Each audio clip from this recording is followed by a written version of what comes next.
Welcome to Emerging Franchise Brands, the podcast that introduces you to the visionary founders of America's fastest growing franchise opportunities.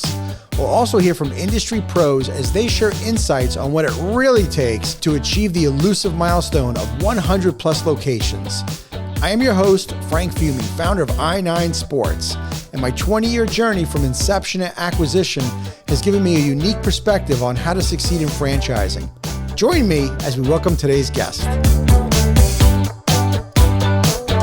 hello, everyone, and welcome to the Emerging Franchise Brands podcast. On today's show, I have the founder of The Birthday Suit, Stacey Laricchia. Stacey, how are you today? I am so well. Thank you for asking. How are you? I am doing great. Stacey, I love the name, The Birthday Suit. It's cheeky. It's cute. You are the only other person that has ever called it cheeky aside from me. That's like my go-to word to describe it, cheeky. All right. So what is The Birthday Suit? Tell our audience what you guys are all about. Birthday Suit is a full body waxing spa, hence the name The Birthday Suit. So yeah, it's just full body waxing, gorgeous skincare, amazing waxers, amazing environment, experience, hairless, forehead down. We got you covered. How did you get this thing started? Why? Why did you get involved in this? So I've been in the skincare field for 20 some odd years, and Sex in the City really made Brazilian waxing commonplace, which is crazy, but thank you, Samantha.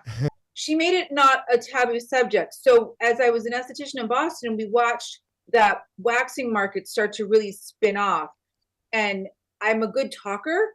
So I was able to really thrive in that social game environment. And aside from people having their pants off, I love what I do. That's secondary. But so then when I moved to Las Vegas, I was working for a major cosmetic brand as an artist and an educator. And then when I left that brand, I went to work for a major waxing franchise. And I left after a year, not psyched about my experience. And I said, I can do this better. And my husband said, if you're going to wax vagines for a living, he's like, let's do this. So we started, over sushi one night. We still have the menu from the restaurant. I framed it and just brainstormed like bananas, just over and over. And then he wanted to call it wax on, wax off. And he wanted us to wear white scrubs and I said, no. And like, very much Weekend at Bernie's moment, like in the middle of the night, I sat up and I was like, The Birthday Suit. Oh my gosh. He's like, you're genius. So the whole thing evolved very quickly. And I looked at him because my husband's previous girlfriends have all been blonde. I'm obviously not. And I was like, but she's got to be a brunette. And so that's how it started. I go, girl jumping out of a cake and all that, and somehow she evolved into a redhead, which I'm not sure how.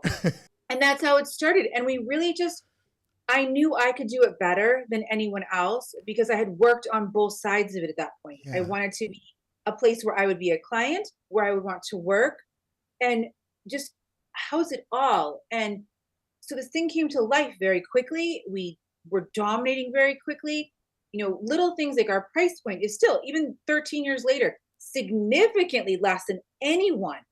And we have a children's lounge. So parents can bring their kid in and they sit and they watch streaming videos and play games and color and, while the parent is getting the service. And, we just have this no pressure, fun environment. And we're really good at what we do because waxing is all we do. Wow. And so you started this company in 2011. So you have 2 franchise locations now that are operating, right? You have 2 company-owned locations, and so 6 franchises that are awarded. I'm curious to know what sparked you to franchise the concept, because you started franchising in 2022, right? So you were around about 11 years. So you're going great guns with your company-owned location. And then what happened? So it actually started in 2013. We decided to try to franchise, and we went with this big FSO organization and gave them pretty much a house payment, like paid for a house with what we gave them. And it was a heavy 6 figures. And, we just trusted them. We went in blind and we didn't know. And we're like, yes, yes, yes, yes. And then my husband went to the IFA that year in New Orleans, and he met all kinds of people, went to all kinds of roundtables, asked all the questions. And he comes home and he looks at me, he goes, we're not ready. Wow. We're not even close to ready. He's like, we're going to fail. And he's like, what do you know about this? I'm like, nothing. He's like, exactly. Neither do I. He's like, we're going to fail. He's like, we're stopping. He's like, we're brakes on, hard stop. So we go to these people and we say, we're not ready. We're not comfortable with this. And their thing was, well, we'll sell and figure it out as we go along. And we said, no, we will fail. And so they said, okay, well, you're obviously drinking the Kool-Aid at, the IFA. And so we're going to part ways. Wait a minute. Hold on. You're drinking the Kool-Aid at the IFA and as a result didn't want a franchise. That makes absolute no sense to me. Why would the Kool-Aid at the IFA be that not to franchise? If anything, you learned a valuable lesson. And I'm so glad, Stacey, that you brought this up, because the job of an FSO they have one job, right? Sell franchises. And they wanted to, as you say, sell. The right FSO would better understand what you and your husband's goals are and understand what you're capable of operating, supporting, obviously training and supporting, as opposed to just sell. And that's an issue, of course, when anybody's looking at FSO, is to understand, are you in alignment with their objectives too? Yeah. So Stacey, there are a lot of listeners of folks that are looking to actually franchise their company. So I would love for you to maybe go back to when your husband came back, if you can remember, from New Orleans. What were some of the reasons that he gave on why you guys weren't ready?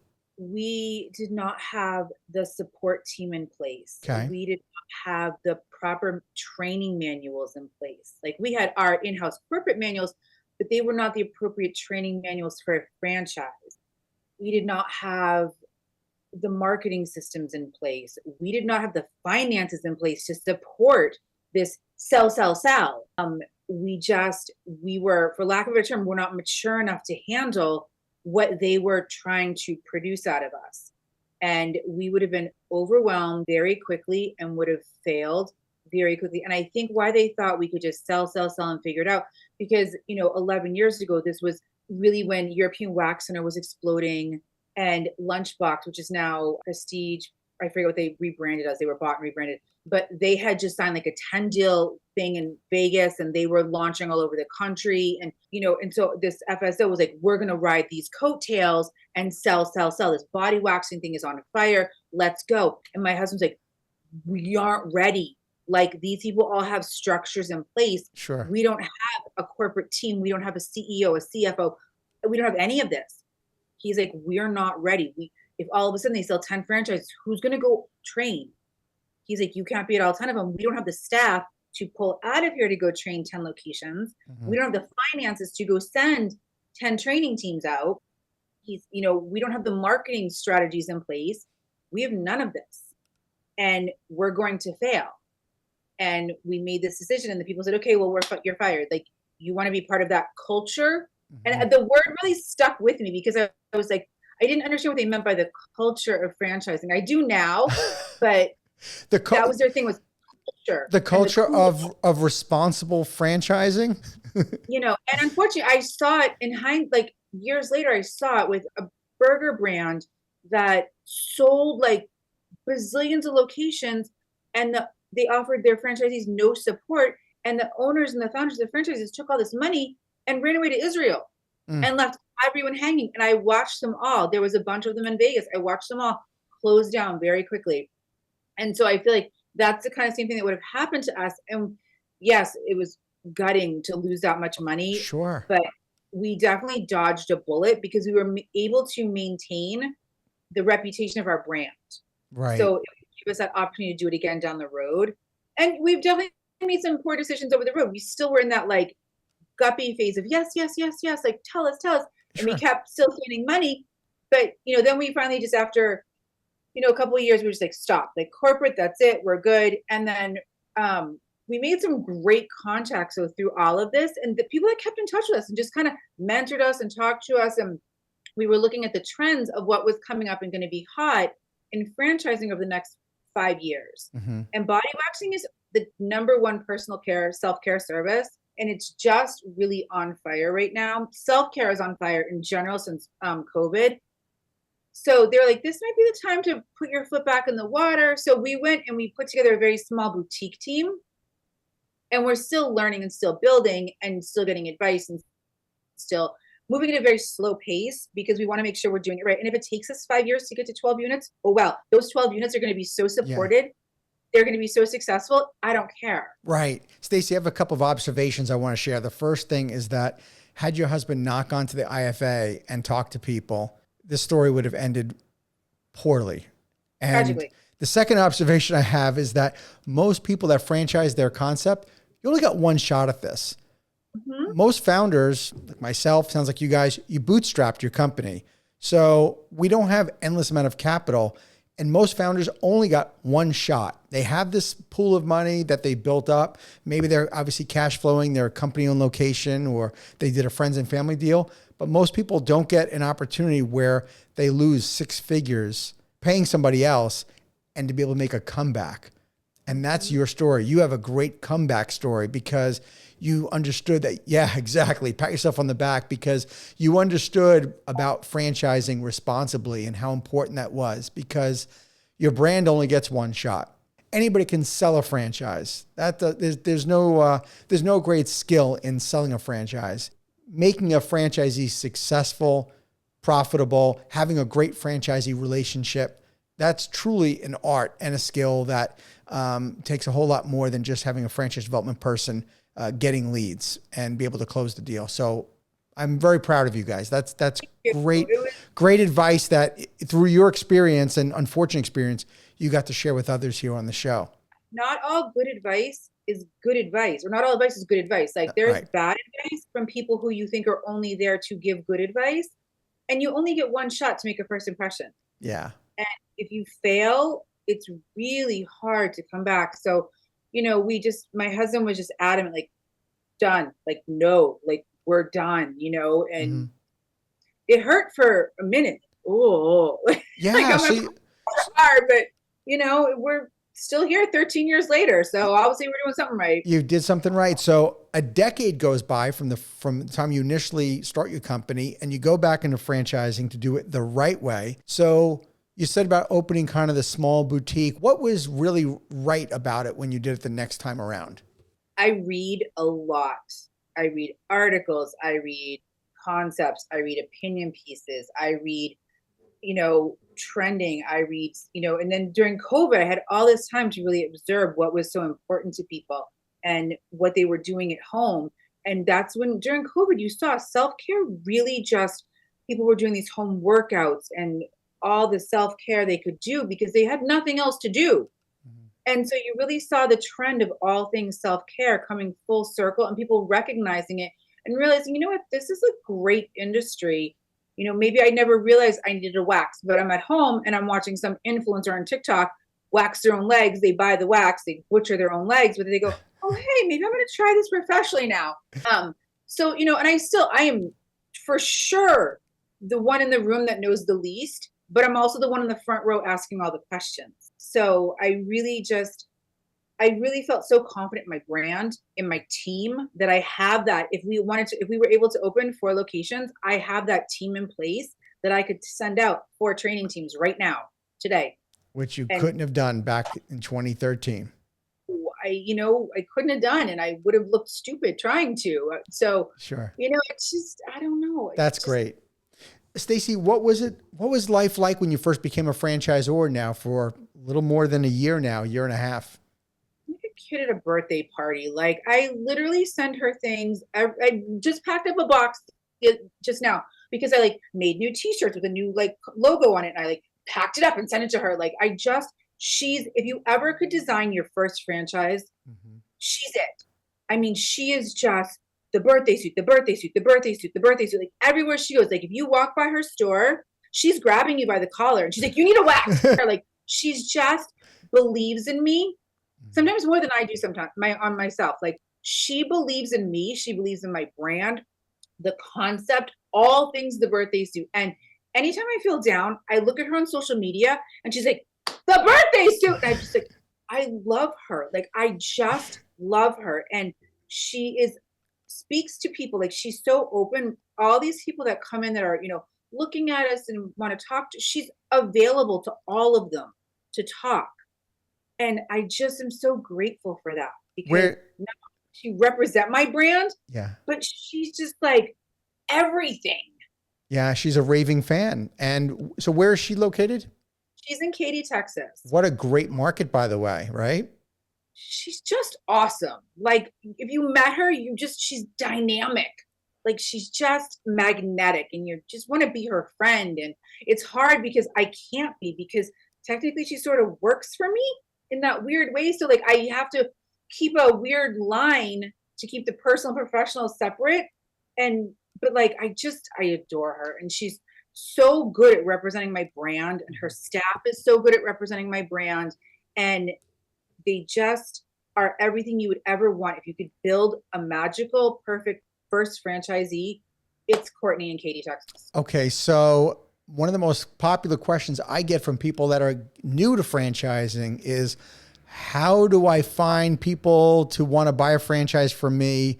So how did you find Courtney? And also you have a franchise location in Henderson, Nevada. Where did you find your first couple franchisees? They found us. They actually found us. Courtney, Texas, she saw one of my random social media posts and she was like, I like that girl. She's like me. And so next thing you know, she's on our website. She's filling out the franchise form. She's talking to our sales team, who are actually real professional franchise people, like they're industry people. And they're going back and forth. And then we met them via executive call. We stayed on the call an hour after the call ended. She and I just talking. And then a couple months later, it was bam, we were down there training. Bam, she was open. Bam, it's a 1 year. You know, she's exceeding numbers. She's exceeding expectations. And then same thing with the other one. Just happened they were moving to the area, like had been just kind of toying with the idea of opening a franchise. When they got here, they wanted something in the skincare industry. She's actually an advanced practice esthetician, but she specializes in microblading and like high-end med spa kind of stuff.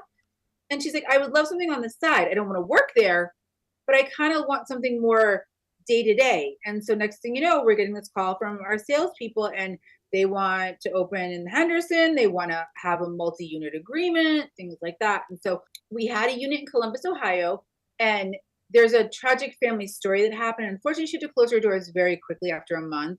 She had some personal issues. So that's not a success story. Sure. Like for us, that's a very sad story.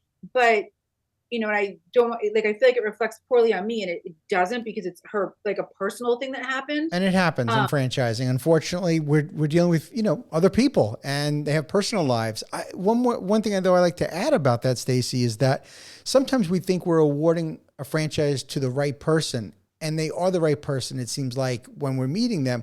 But what we don't know is what is going on in their personal lives. And sometimes, obviously, it could be a circumstance out of their control where something happens after they've already bought the franchise and already open.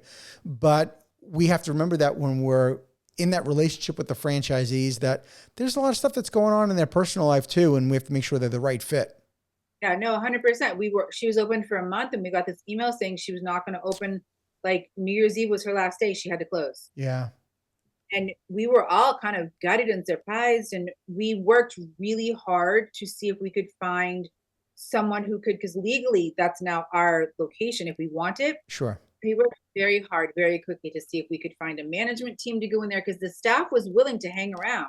And we just couldn't make it happen without me being there or one of my team being out there for a few weeks, and it just wasn't going to work. Yeah, it's understandable. Stacey, what would you say is, obviously Courtney is your ideal franchise owner, but just for the audience, that maybe people that might be interested in investing in your franchise, being a franchise owner, what are some of the traits that you think a franchisee needs in order to be successful, like Courtney?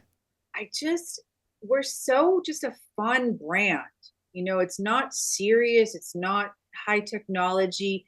You know, you just have to be willing to, one, be able to talk about some uncomfortable body parts, but really you just have to have that hunger to want to win and to be a part of a team and a family, and be open to hearing suggestions, but also be confident enough in whatever knowledge you bring to the table to know that I'm open to hearing your suggestions too. We want someone that wants to be a part of that community, and in like their own community, and help grow the economy in their own community by hiring the local people to come in and being a part of moms groups and school organizations. And, you know, it's not a huge financial investment with the birthday suit, because your daily operating costs literally our wax, table paper, and popsicle sticks.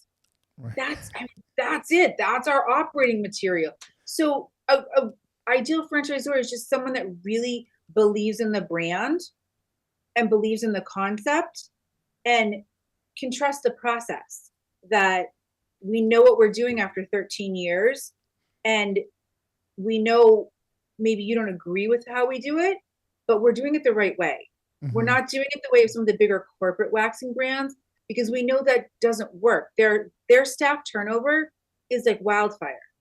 Our staff has been with us for 10, 12, 13 years because we know what works. And when you have that longevity with your staff, you have that longevity with the clients. Sure. The clients don't need to go anywhere else because their waxer's not going anywhere else. So we just want someone to come to the table that wants to develop their area, develop their community, economic strength, economic growth, and just, be ready to have a little fun. And you know what? If you want to be semi-absentee, we're going to train your managers. We're going to come in there and train them so you don't have to. So you don't even have to be there if you don't want to. Right. And so my job as a franchisee ultimately is the networking, marketing, getting clients to come in. How many staff do I generally have when I open? Ideally, you would have 3 to 4 front desk team. Okay.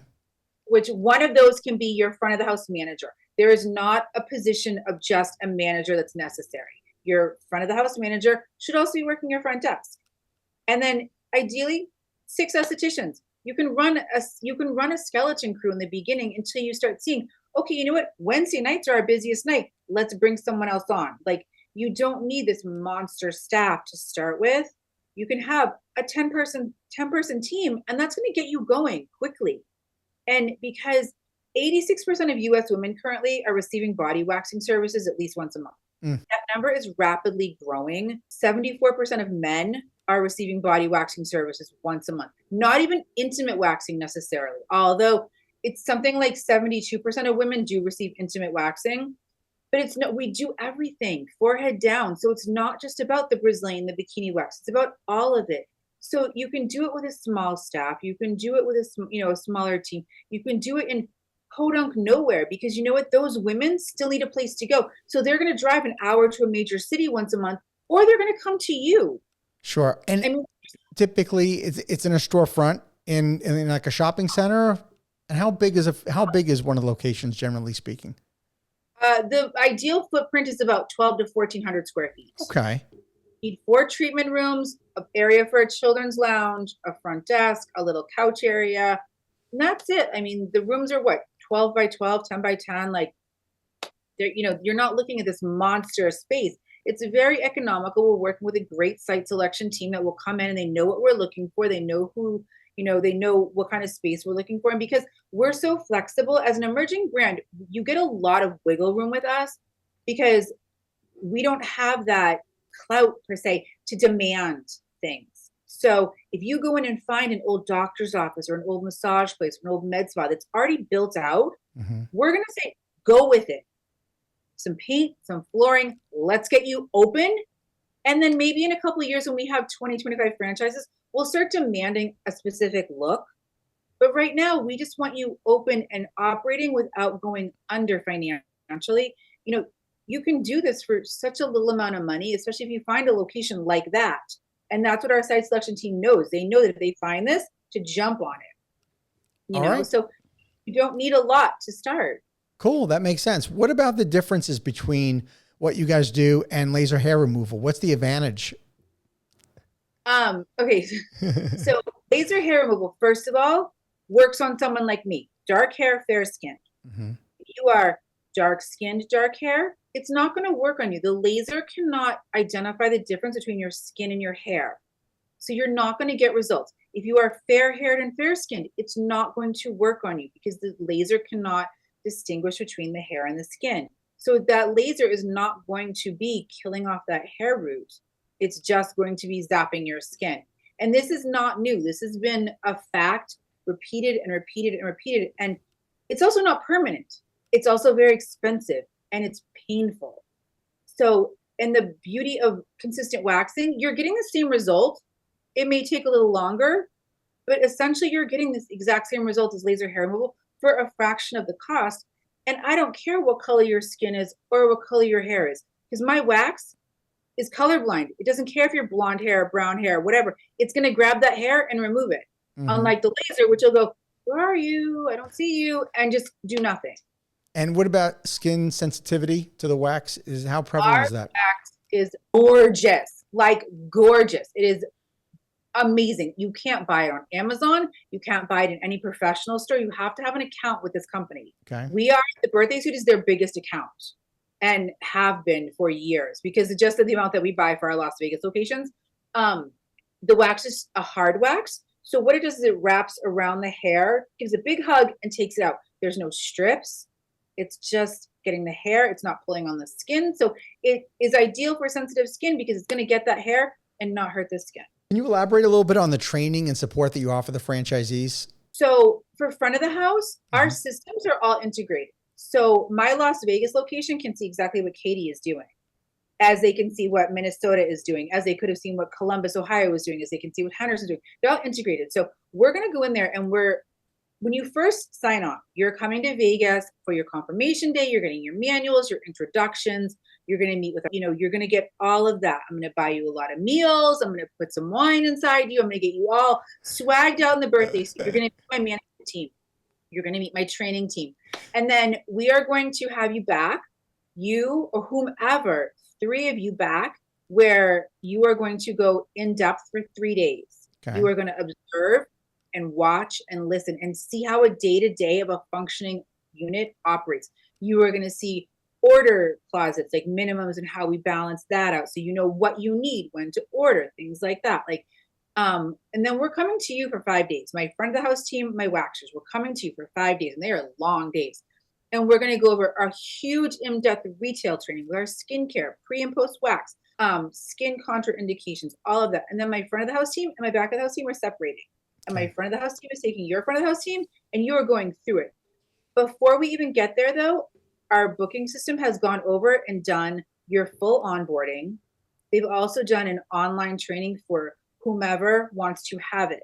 So by the time we get there, you're relatively familiar with the booking system. So all we're doing is, role play, for honestly, a lack of a better term. Sure. And the waxers are going to get like 2 days of deep training, but then we're bringing in friends and family and neighbors and posting on Facebook and moms groups and getting those clients in for this complimentary service for these real life trainings. And we're going to see a couple hundred people over those 3, 4, 5 days. And this is where my front desk is getting a training on booking these people and paperwork and all this stuff. And it's just a real life, real in-depth training. And then we're going to come back when your grand opening. You're going to have your friends and family, your soft opening, your media day, your grand opening with, your balloons and your ribbon cutting and the media. And it's just, it's a lot, and it moves very quickly. But at any point, like, you want to come back to Vegas for training, you want to come to Minnesota for training, you want us to come back to you for training, it's there. If you're a front desk person and you're having a question about the computer, all you have to do is call. We can see what you're looking at in real time and either fix it, help you, talk you through it, whatever it takes. The support and training doesn't end when we leave after that 5 days. It's continuous, because we only succeed when you can succeed, because especially as an emerging brand, you make us look good. So we need you to be so confident in everything you've learned and everything you've heard. And, to me, training hands-on is the best way to learn. Not reading a book, not reading a manual, but getting in there and playing in that computer system and playing with the clients and playing with the wax and playing with the skincare. Getting in there and getting dirty with it is the best way to learn. Absolutely. No, hands-on is definitely better than by book, and especially a franchise like yours, right? Yeah, 100%. You can't learn how to wax by a book as much as people think you can. You cannot. No, I'm sure you can't. What about, what's been your biggest surprise since you franchised your company?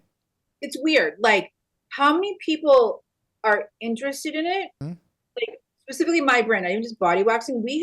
But then it's sad to me that people like chicken out. Like, they get so far in the process and then they're like, I can't.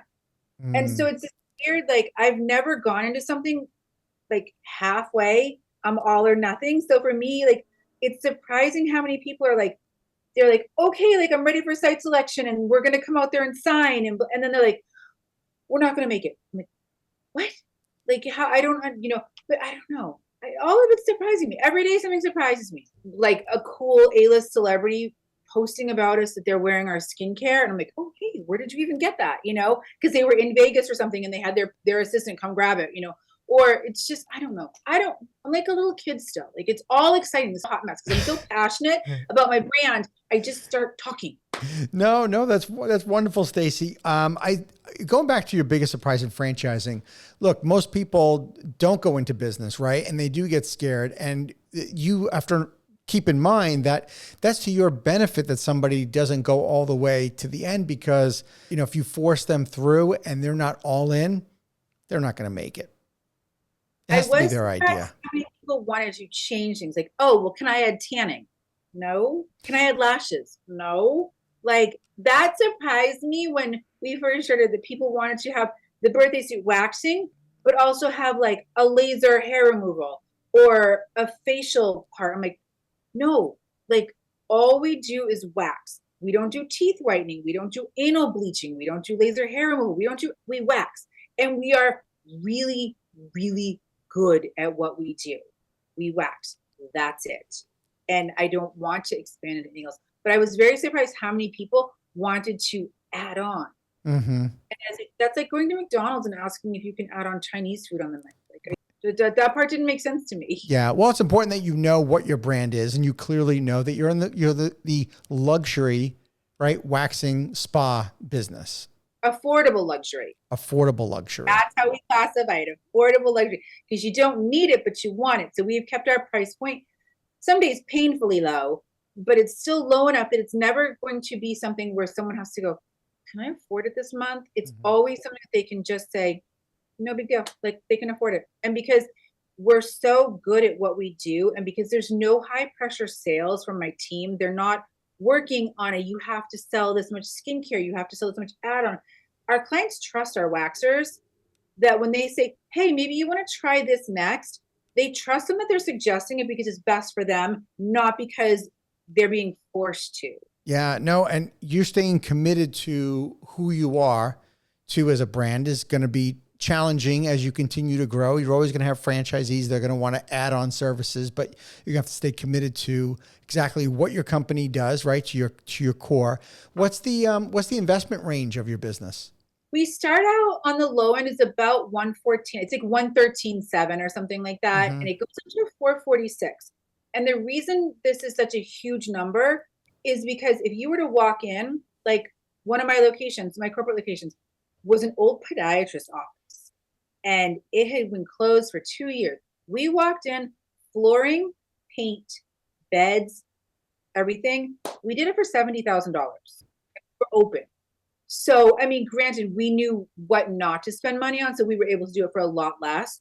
But at the same time, it's not unheard of to be able to open for $100,000, $113,000, because we, one, have buying power with the, we are not an affiliate for anyone. We get zero kickbacks for anything you purchase, but like, we have the buying power for your treatment beds, and we provide you with your wax pots, and we provide you with your training wax, and we provide you with this giant opening skincare order. So, really, if you find that spot that's pre-built out and all you need is paint and flooring, you're going to go in there and just be ready so fast. But then if you're in downtown Manhattan and you find an old warehouse that needs a full build out, it's a gray shell space and it needs everything, you're going to spend a little bit more money. One, your lease is going to be a lot more, but your construction costs, everything's more in Manhattan, obviously.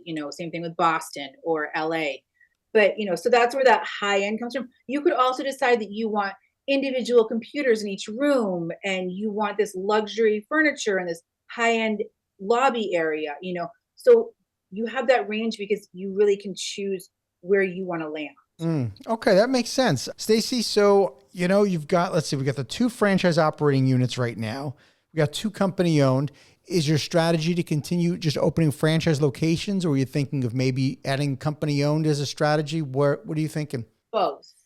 We would love to open 1 or 2 more company owned this year, but every time we start to talk about it, like just last month, we had 4 people that were pretty far down the pipeline. I said, you know what, I can't go forward with a company owned because I need to give all my attention to this right now. Right.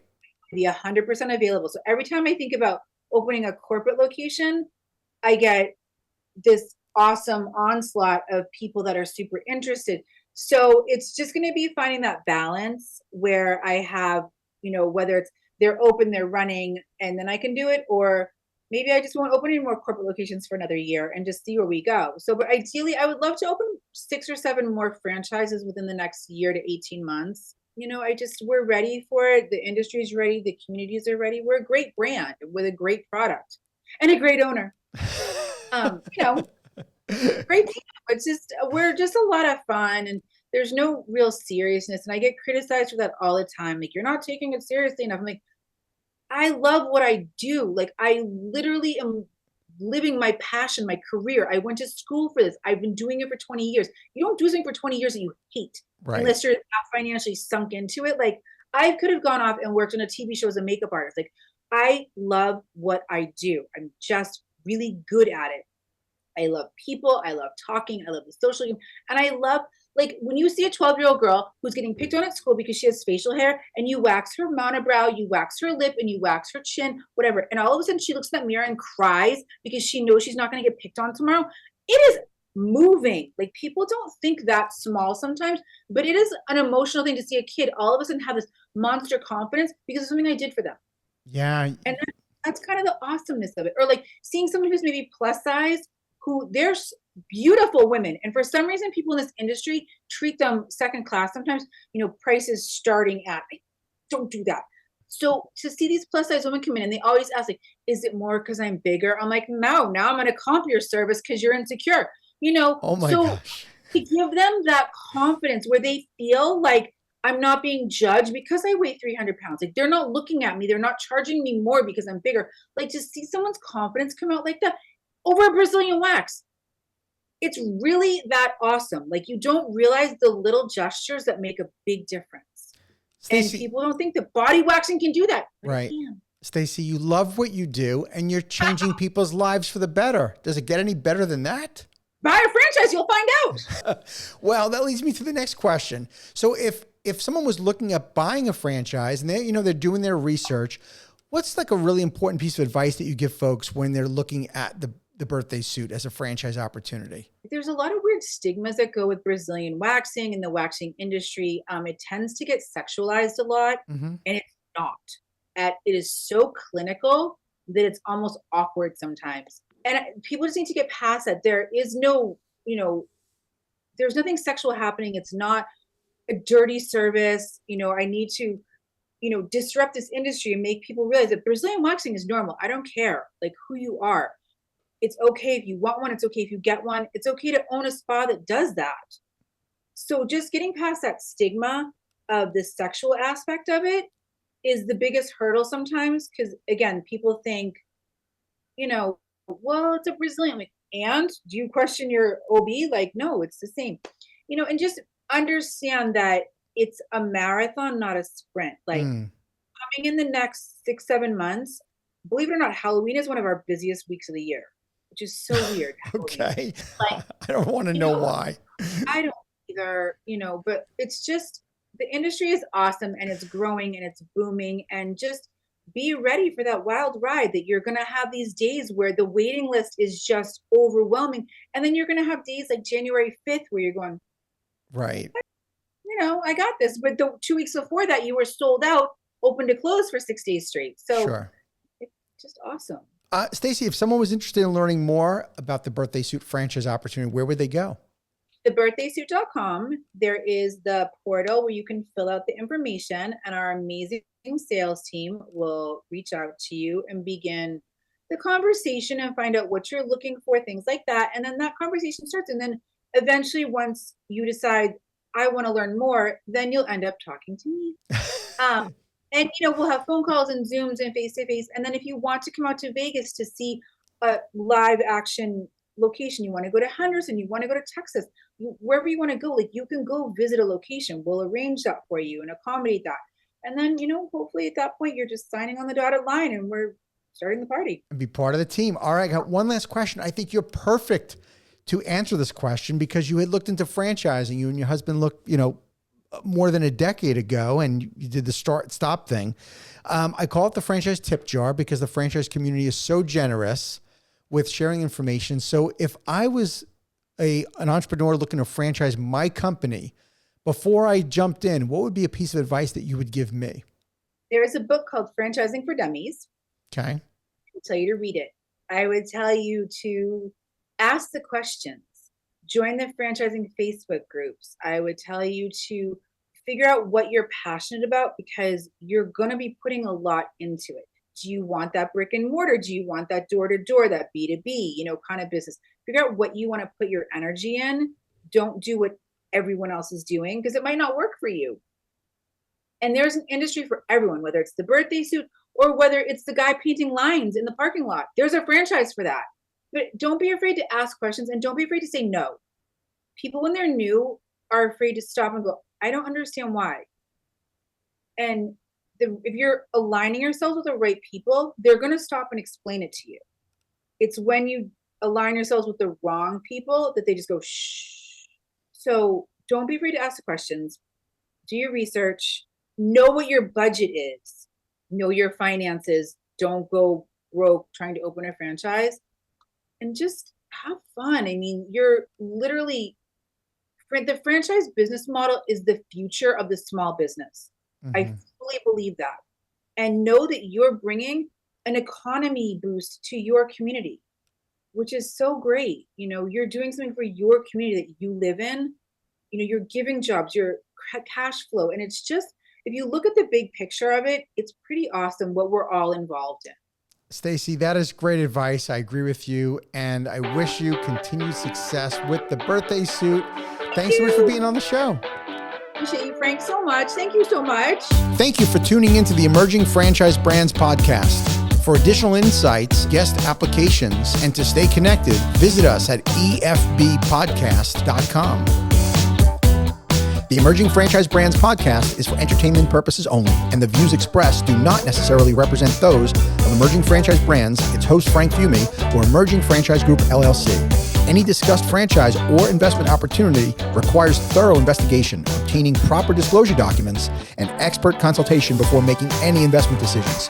The podcast and its host do not offer professional advice or endorsements, and they hold no responsibility for actions, representations, accuracy, or consequential damages related to the podcast content.